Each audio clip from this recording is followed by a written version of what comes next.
scene set in the wild outdoors. A coyote we'll affectionately name Coyote Carl finds himself in a tight spot. Two fierce eagles, Edgar and Eleanor, pin him to the ground, their talons grip tightly onto Carl's head, threatening to end his wild adventures. Though Carl's spirit is feisty and far from submissive, he's in a pickle and can't seem to outwit his avian adversaries. Is clear. Size isn't everything in nature, even though Carl is bigger.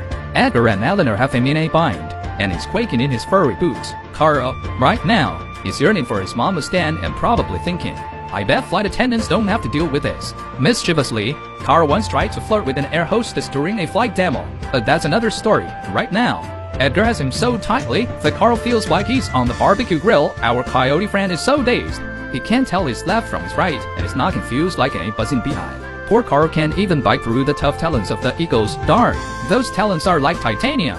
He might think, in this aerial vs ground showdown, it's clear who's ruling the skies and dropping the bombs. Edgar, being a little mean-spirited, sometimes pecks at Carl with a take the for challenging me attitude. It's a sin. To be honest, Carl, usually the fearsome one, is now at the mercy of the eagles, but with some assistance from bystanders, probably some gossip-loving squirrels.